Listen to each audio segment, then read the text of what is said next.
Okay, hello everybody. Thank you for joining us today for our webinar. My name is Claire Howarth. I'm a research coordinator at the National Collaborating Center for Methods and Tools, and I will be your moderator for the webinar today.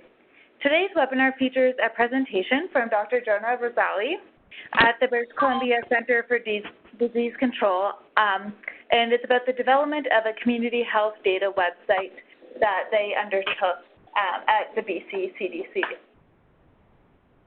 So just before we begin, there's a few housekeeping items. Please use the chat box to post comments and or any questions during the webinar. If you can't see the chat box in the panel on the right-hand side, you can open it by clicking on the speech bubble that appears when you hover your mouse over the slides, or there should also be a little bubble with 3 dots in it. If you click on that, there should be an option to open the chat box from there. We recommend that you use the wired connection today, and if you are having connection issues, the WebEx helpline is 1-866-229-3239. You can also post in the chat box if you are having an issue, and we'll be sure to get to that. So we have Leah Hagerman today supporting us, and she will be sure to respond to you with any of your technical needs. So after today, we will be posting the recording for this webinar on our YouTube account, and we will be posting the slides in both English and French on our SlideShare account. The links are on the slide, and they are also in the chat box. We have a few polling questions today. So our first polling question is, how many people are watching today's session with you? A, just me, B, 2 to 3 people, C, 4 to 5 people, D, 6 to 10 people, or E, more than 10 people. And that should be popping up in your panels on the right-hand side of your screen.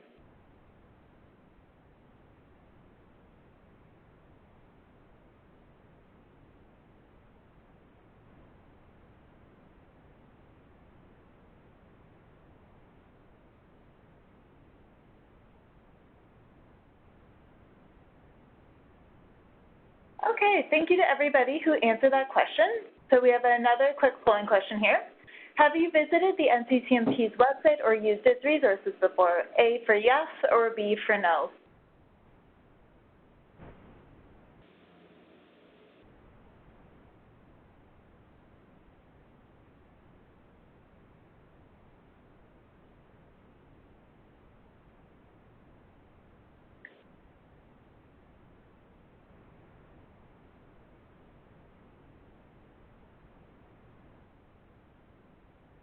Okay, and we have one last polling question here.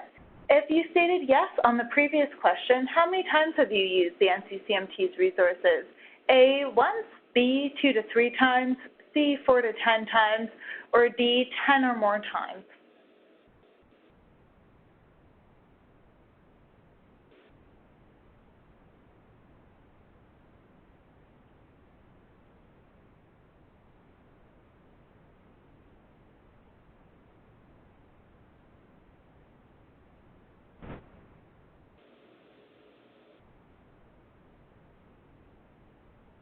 Okay, thank you everyone for taking the time to answer those polling questions for us.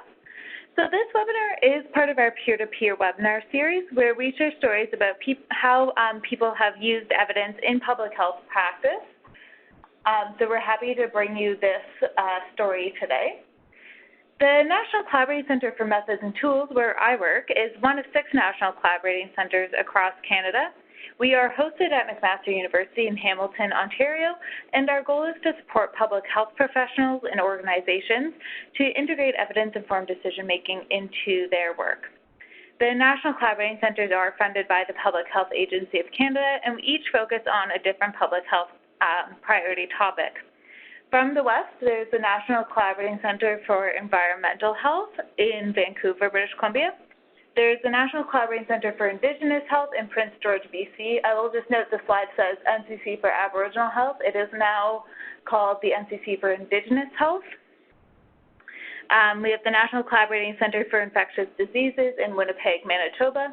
the National Collaborating Centre for Healthy Public Policy in Montreal, Quebec, and the National Collaborating Centre for Determinants of Health in Antigonish, Nova Scotia.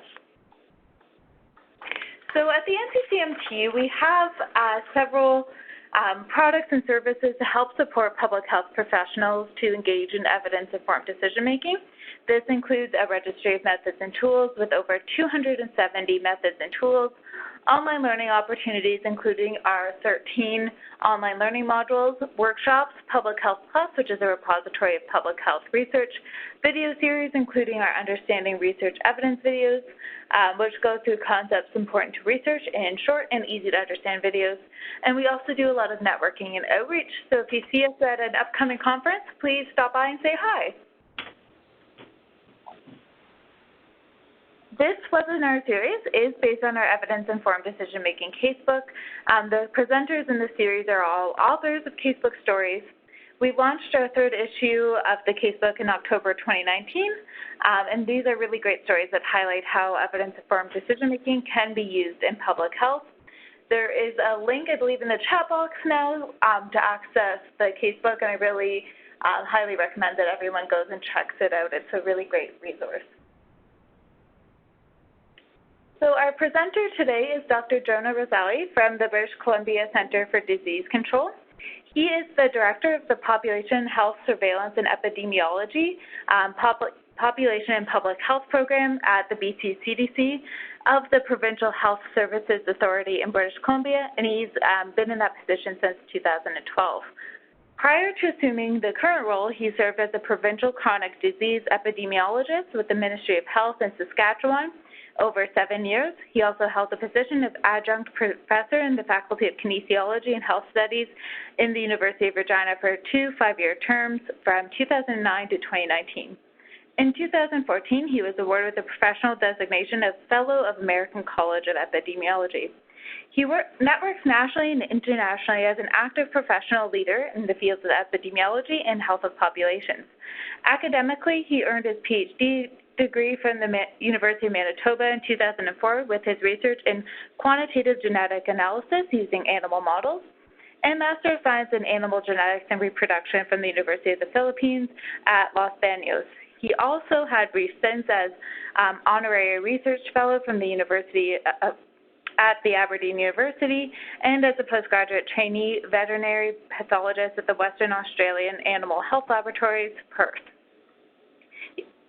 He has also earned a doctoral certificate in higher education teaching from the University of Manitoba. Originally, he comes from a professional background as a doctor of veterinary medicine, graduated from the University of Agricultural Sciences in Bangalore. As a Nepali national, he served as a veterinary officer at the Department of Livestock Services, Government of Nepal, and has served as a senior scientist, veterinary sciences at the Nepal Agricultural Research Council prior to his moving to Canada. He serves in the editorial advisory board of Small Ruminant Research, a peer-reviewed Elsevier research journal since 2010, and is the reviewer for several international public health peer-reviewed journals. As a multidisciplinary health scientist, he has to his credit over 150 peer-reviewed research and technical papers published internationally in a wide range of scientific fields, including veterinary and human medical sciences, genetics, epidemiology and public health, agriculture and food systems, and social justice. So we are very excited to have Dr. Rosali with us today, and with that, I will pass it over to him to tell us about the Community Health Data website. Hello, everyone. Good day. Firstly, I would like to respectfully acknowledge that I'm speaking to you now from unceded territory of Coast Salish peoples, including Musqueam, Squamish, and Tsleil-Waututh nations. I thank NCCMT team for providing this opportunity for me to share our experience in community health data tools as a part of the evidence-informed decision-making casebook stories in Canada. I'll see the story of local community health data dissemination as driven by the local needs for more health, wanting to have more health data in British Columbia. Generally, I'm presenting following this overview outline, you can see in the screen, that includes background and purpose, a brief introduction in our own organization, BC's public health guiding framework, community health data initiative, project evaluation and conclusion, and then maybe we will have some Q&As.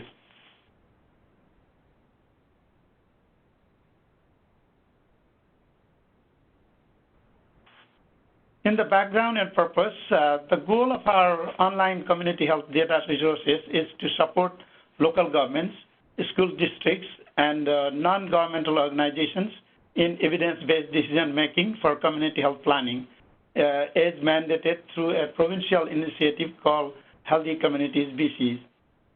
And our primary focus has been on providing evidence to inform reduction of growing burden of chronic disease through prevention and health promotion strategies for community action. Because of the fact that in our province in British Columbia, 80% of healthcare dollars goes to managing chronic disease, is so huge, as is in other parts of Canada as well. And the resources we develop and disseminate actually enable users to access and explore and use local data related to demographic, socioeconomic, population health status, and other factors that affect health.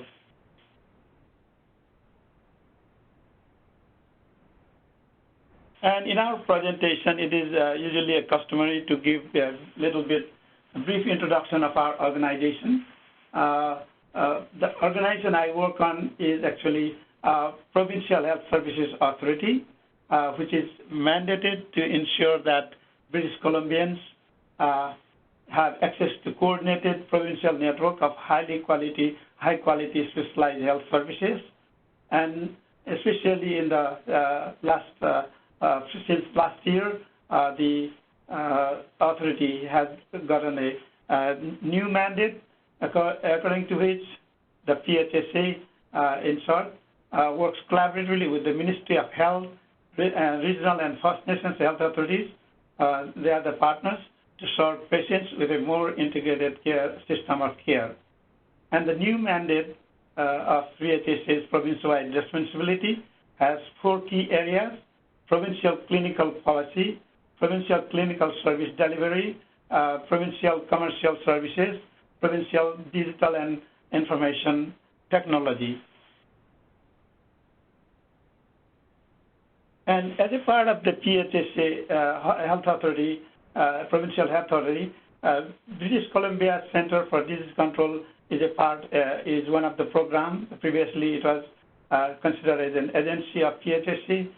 Now we call it as a part of PHSA. BCCDC, in short, provides provincial and national leadership in disease surveillance, detection, treatment, prevention, and consultation. It also provides health promotion and prevention services, analytical and political support to government and health authorities, and diagnosing and treatment services to reduce communicable and chronic disease, preventable injury, and environmental health risks. Coming down to our own group, the team, which is a part of BCCDC, it is actually a service line of BCCDC. We call it Population and Public Health Program. It has the vision of having everyone the opportunity for health and well-being. We primarily focus on knowledge generation in social determinants of health, and we strive for partnership with health authorities, communities, non-governmental partners, and also our mandate, particularly our service line mandate, is to address provincial chronic disease and injury prevention priorities.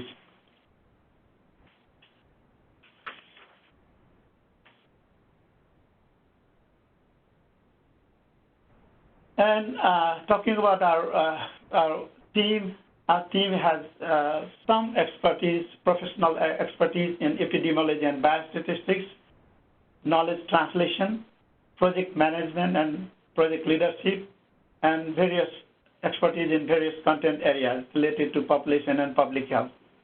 Our current priorities are population health surveillance, injury prevention, healthy eating, food security, healthy built environment, and other healthy living programs like health, promoting health equity and healthy weights.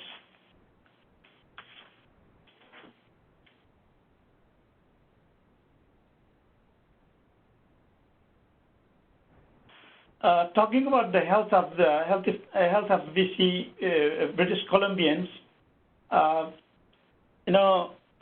ever since pre and post Winter Olympics 2010, there have been some media hype about this, the province being one of the healthiest jurisdictions in the world. Basically, British Columbians are considered a leading provincial health system and having the healthiest people, among the healthiest people in the world. It ranked third in the, as a jurisdiction in the world before pre-Olympics 2010. However, there are segments of population across the province who are struggling for having good health status. So there are significant differences. Significant disparities in health status exist among British Columbians across different population groups, especially, for example, in some communities of the province, life expectancy is 10 years lower than the other communities. And because action happens for changing in the health status at the community level action becomes even more important as it is, because of that.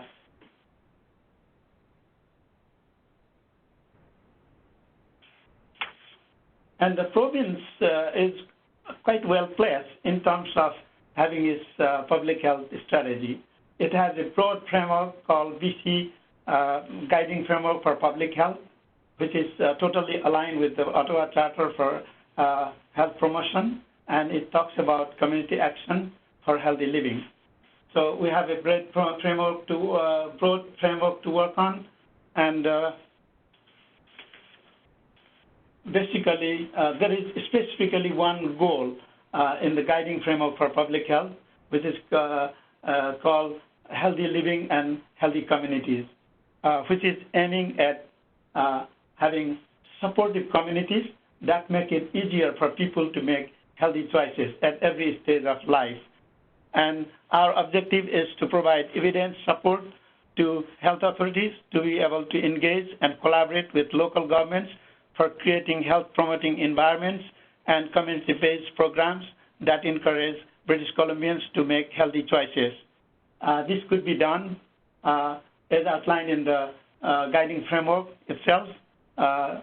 It has 4 component parts for promoting community action.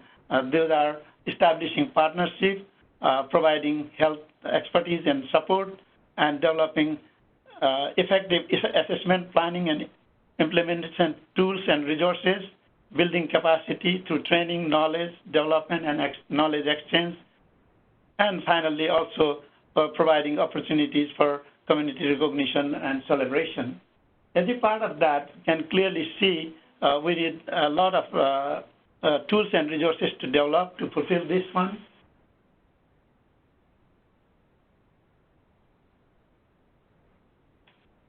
For that region, the idea of profiling communities for population health came in. For impactful community action, we need to gather useful evidence such as population characteristics, health status assessment, identifying local factors affecting health, and also identifying target population. Based on the evidence, decision can be made to identify priorities, develop policies and programs, and mobilize available resources. While doing so, especially the local governments need to engage people at every stage of planning, community action, and its evaluation. So here the evidence becomes so vital and the evidence is provided by the local data through the community profiles that we had designed. And these local data needs are actually driven by the local needs.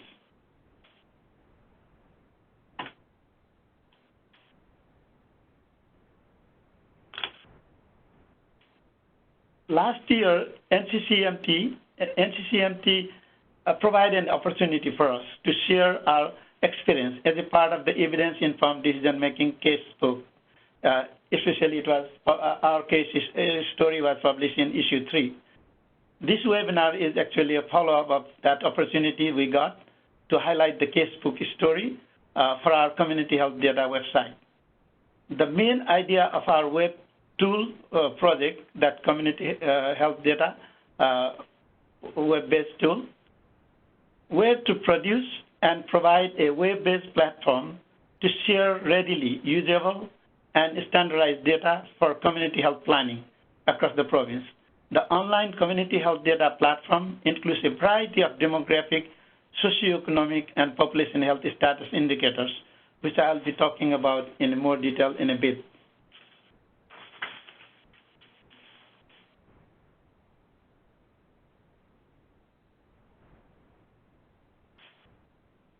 Here and now, I would like to briefly walk you through the Community Health Data Initiative.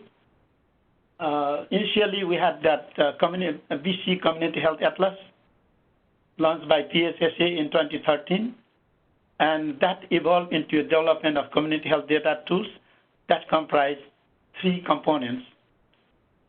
First one was the initial one, BC Community Health Atlas, that maps numerous health indicators for BC for 131 municipalities. It was launched in 2023. Another one is BC Community Health Profiles that uses a common template to summarize standard community health indicators data.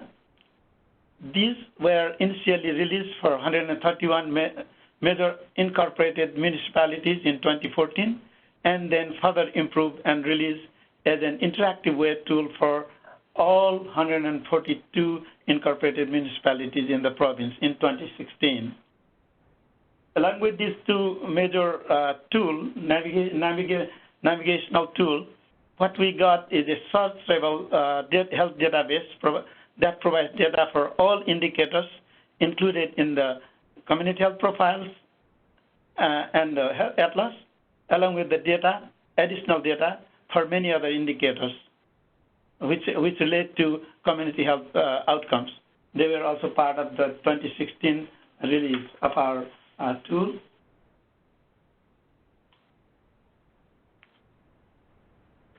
And PSSA, our team, didn't act all by itself, not all alone. We had a lot of partners. We had the provincial partners like BC, British Columbia Observatory for Population Health, Population and Public Health, Plan H, and Union of BC Municipalities, and also all the regional health authorities, Fraser Health, Island Health, Interior Health, Vancouver Coastal Health, Northern Health, and last not the least, Ministry of Health. We had all the support and partnership and engagement with these partners.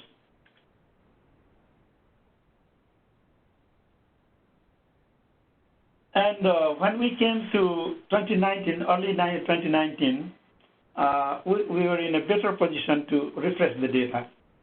What happened was, as you all know, we had 2016 census turned into long-form census, which made us easier for us to get demographic and socioeconomic data, and also healthcare data, health status data also were available, so we are in a better position. So we refreshed the tool in 2019, which is now current.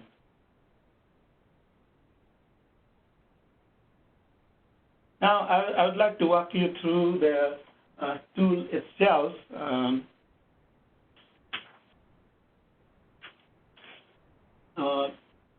First one would be community health profile.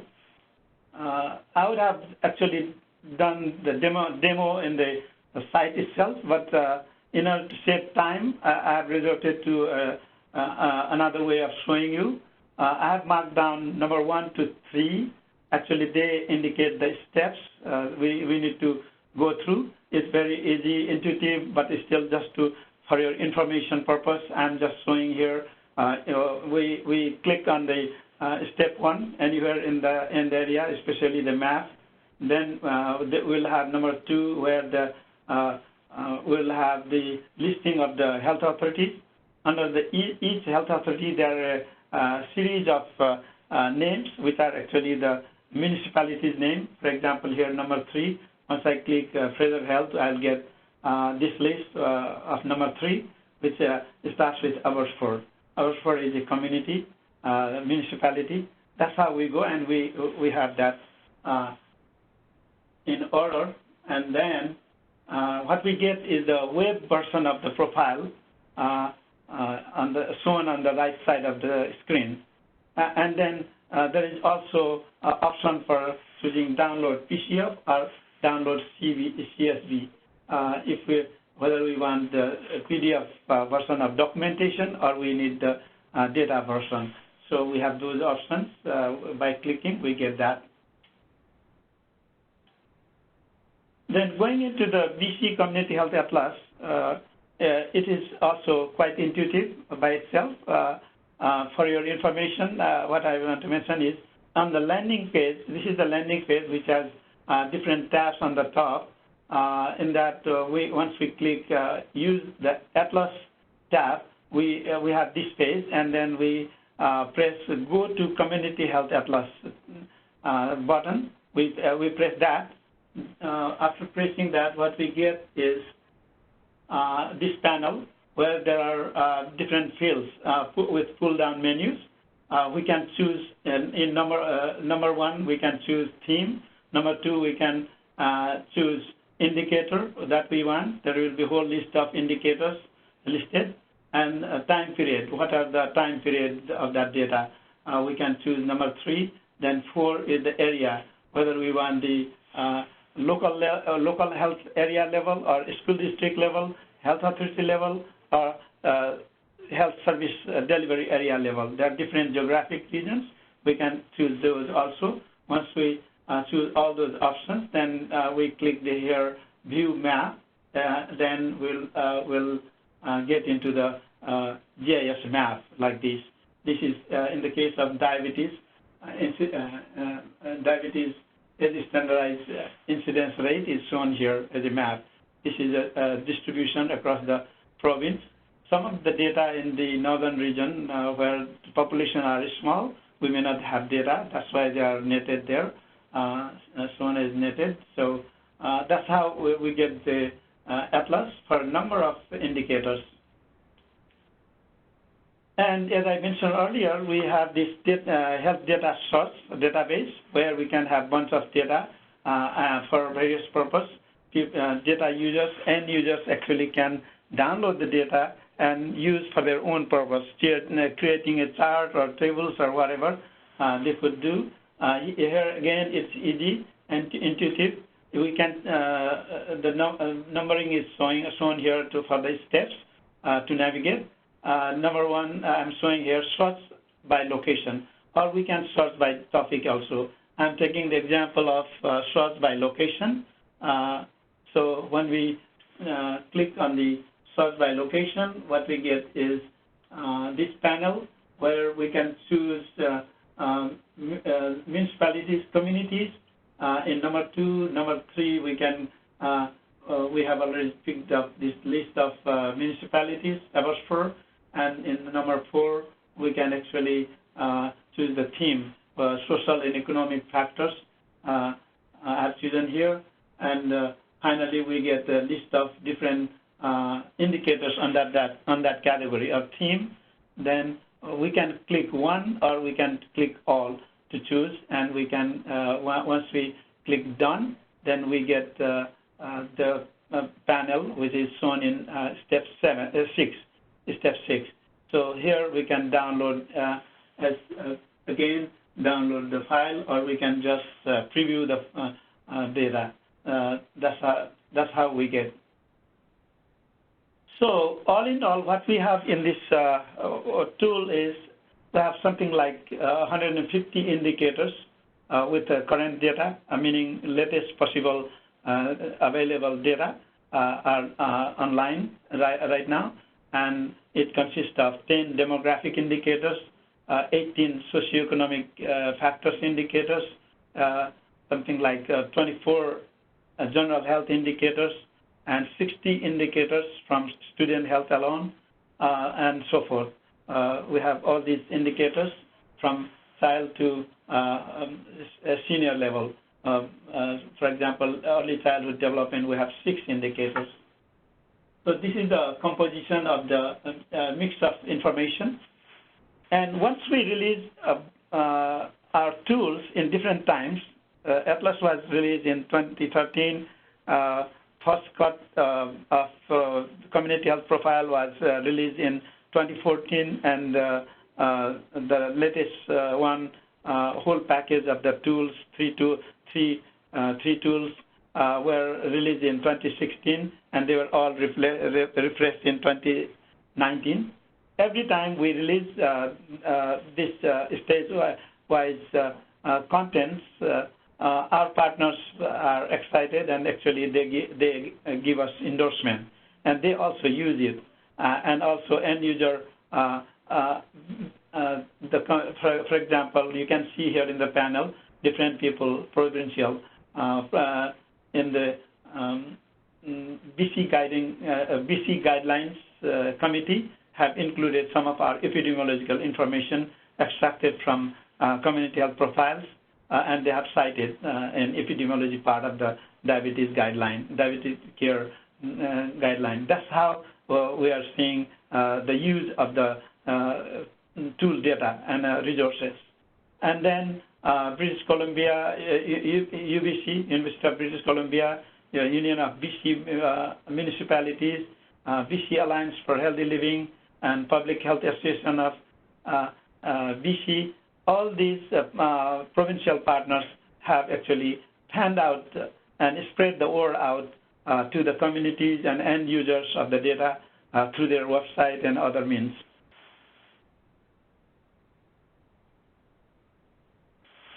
Also, community networks have been also active in supporting our tools and promoting for dissemination at the community level, and even the local newspapers have covered that so that people have knowledge about this and they could go and use. Targeted end users are actually the city planners and municipality planners for healthy living. That is the primary idea, but it doesn't stop there. There are so many informative, so many useful information in the tool. Anyone can use it. They're all public. So in 2019, we also did a little evaluation. We engaged one consulting firm to look at how far well we are doing it. So they found that it's reasonably valuable data and information sources for local communities, and it's also useful for staff training and general public. However, there is always room for improvement, further improvement of the tools like this. Especially content-wise, there is always ask for more. That's what we are seeing, experiencing our stakeholders and end users. They want some of the information on data on something we might not have included. They always come back, we get a good feedback, and we continually try to access the data and analyze and provide the data. And also, one of the want is always granularity. In terms of geographic granularity, people want more granular, meaning lower level, community level data. Previously, all our tools up to 2019 are at the level of local health area, all the data, because that's what the policy is, to report until up to local health areas. And many communities feel that that's not reflecting their community. That's not granular enough for them to be owning that data. For that reason, there is already always a want for expanding the granularity to the local level. Recently, Ministry of Health developed a new geography. It's more scientific and also more granular. Where we have about 94 local health areas, but what we have now is CHSA, Community Health Service Areas. They are 218, and based on various criteria, they ought to be more granular. That's what we are looking at. So this is what, as I was talking, in the next step, we are in the process of building another tab, another set of profiles for CHSA, Community Health Service Area profiles. Hopefully, we'll be releasing in a couple of months' time or even earlier. We are aiming at first phase of the data. We'd like to release at that level.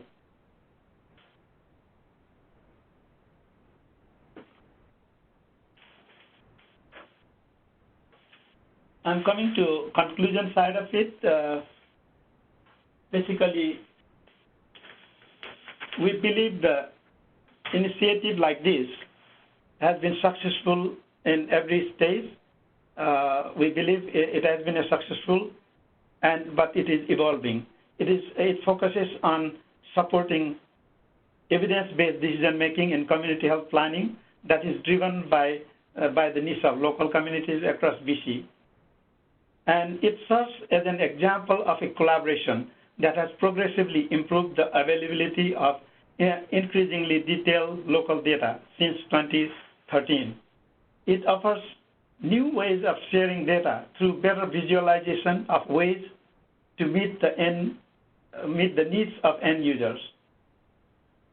The key to this project's success lies in the process of ongoing engagement with stakeholders to determine what data is useful to collect now and in the future, as well as sustaining the tool through dedicated efforts to maintain and update the resources. In the process of developing these online resources, we uncovered gaps in data availability and refined our understanding of what data are useful to local communities as well. We also faced the challenges of tailoring and disseminating large amounts of data to make them user-friendly and useful for local needs.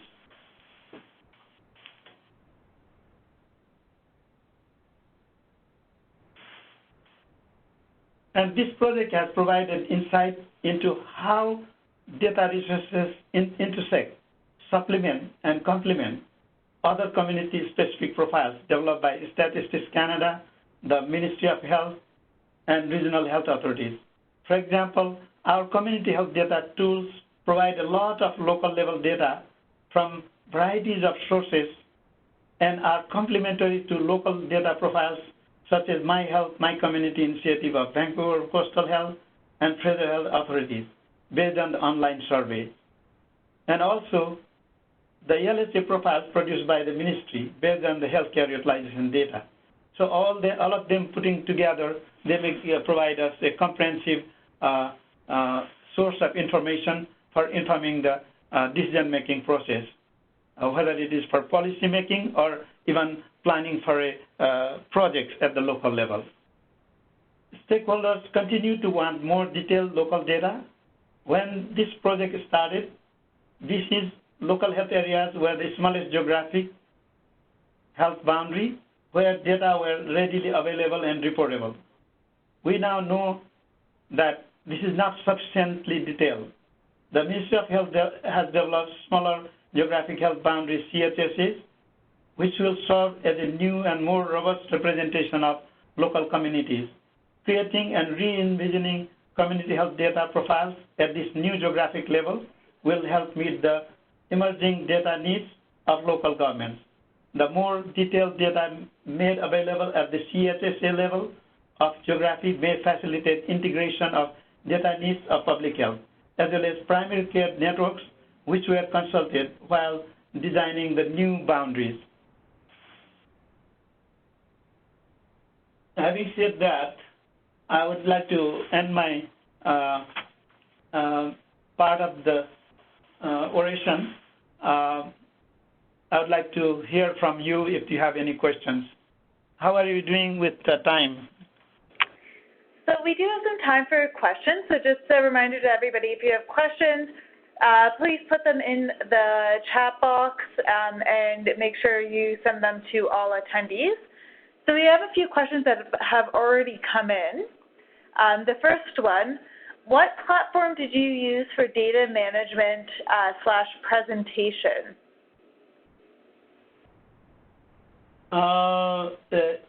Actually, technical part of the platform part, IT backend part is taken care of by our PHSA web solutions. They're the ones team. We didn't build that.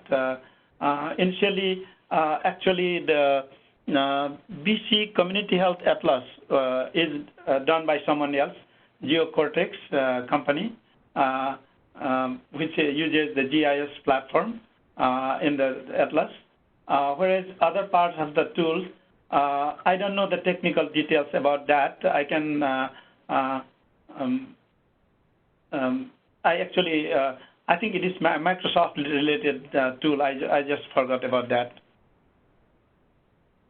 Okay, great. The second question is, how did you select the geographic area for presentation, and were there any issues with aggregations, masking, inequities? Yeah, that's a very good question. Addressing equity at this point in time for this particular tool, we are providing simply the data by socioeconomic dimensions, and data are presented, but all the data are by geographic regions, which are at this point in time local health areas, which are the lowest level of geography. Then the next level is health service delivery area. The next one is the regional health authorities, and then the province. That's how they are lined up.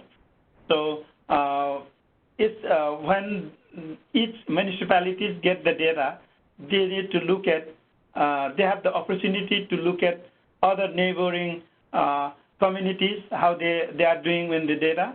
That is one way to look at for health inequities.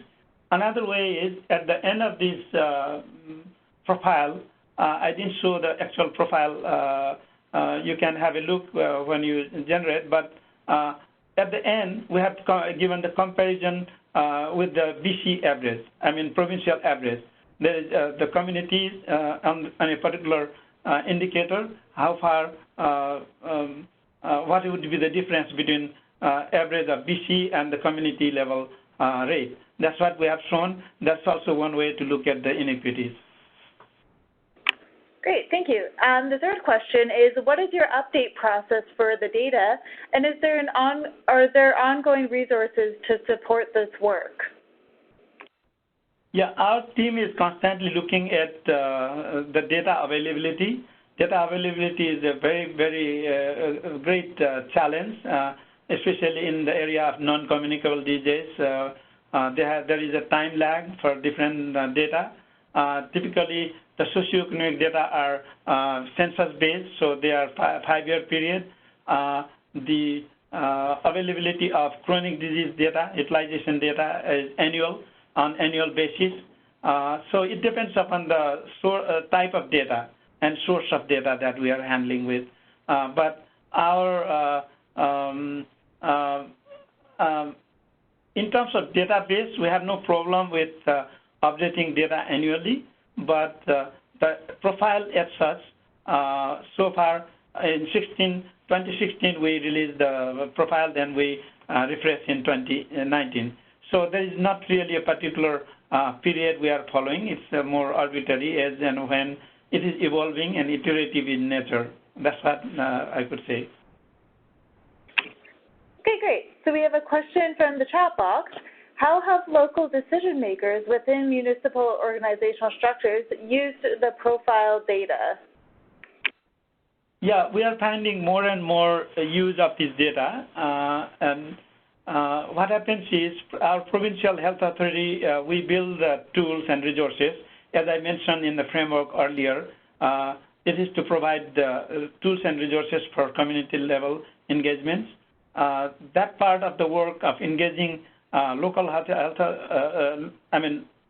local communities is the responsibility of health authorities, regional health authorities. They have the means and they have the network to go out to have engagement process with the communities, meaning municipalities, and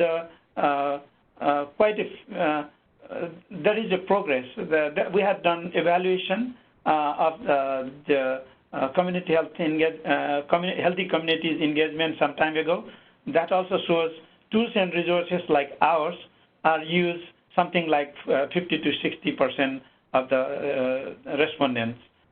So we have a lot of room to improve. There are many municipalities who have not used that. We need to get there. But the improvement is progressively increasing. That's what I can say. Okay, great. Another question. Is the data including all residency in BC, or is it just a sample? This is also a very good question. When it comes to, it boils down to type of the data source. For example, census would be census. Everybody in the communities will be included in the census.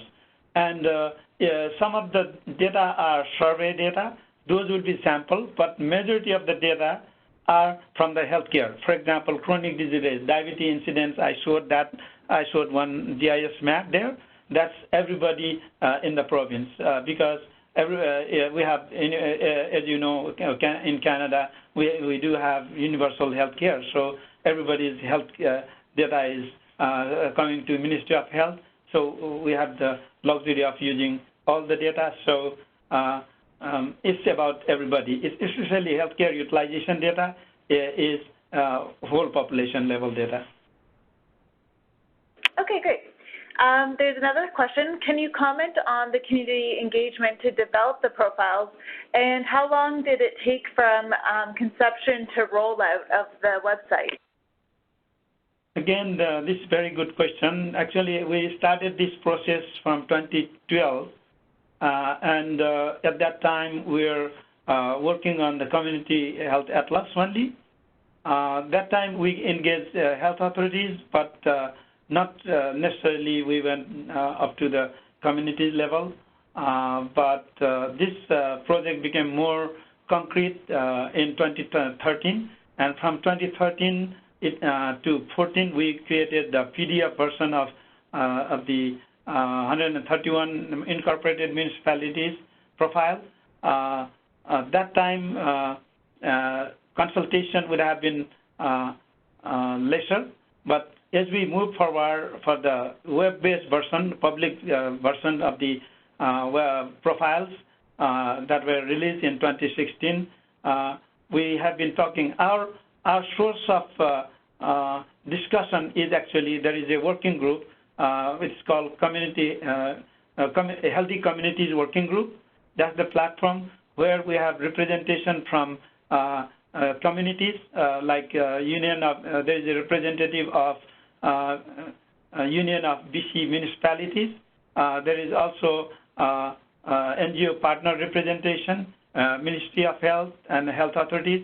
And health authorities, the representatives from health authorities also are from the people who actually are responsible for community engagement in the communities. So our engagement from the PHSA, our organization's perspective, is indirect. We do not go to the grassroots level ourselves, but it is through our partners. Okay, great. And we have one last question for our webinar this afternoon. Do you have or follow the temporary disability and sick leave data?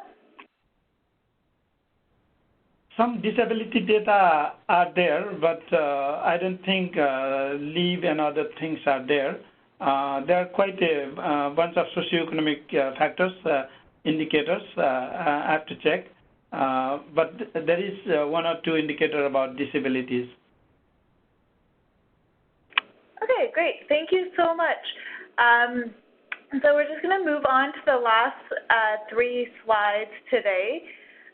So I just again wanted to thank Dr. Zali for presenting for us today. It was a really interesting presentation, and I learned a lot. So we just have some post-webinar feedback questions here, and it should be popping up in your polling section on the right-hand side. So the first question is, participating in this webinar increased my knowledge and understanding of the application of evidence-informed decision-making, or EIDM. I will use this tool or method from today's webinar in my own practice.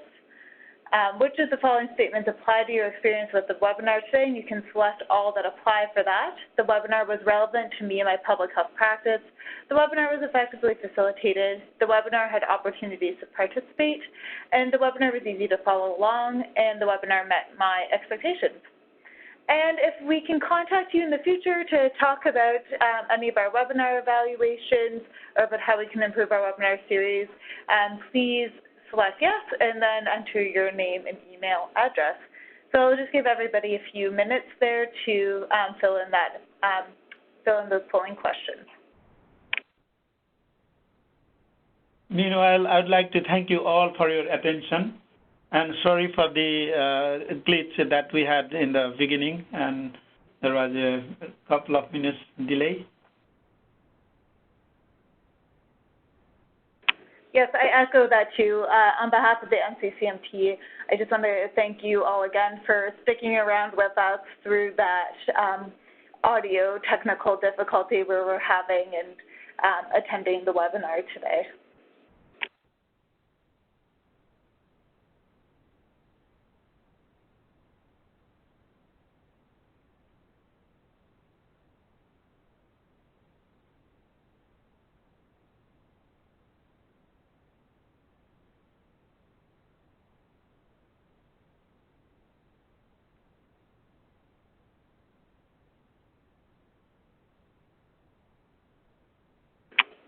Okay, so thank you everyone who responded to our polling questions. Those really help us look at our webinar series and how we can best meet all of your needs.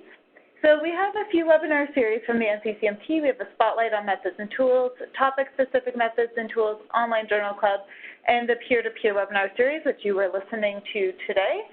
So I encourage you all to check out those webinar series. And with that, I will end the webinar today and just say thank you again, everybody, for joining us today, and thank you, Dr. Zali, for your very interesting presentation. Thank you so much. Thank you. I hope you all have a great day. Bye now.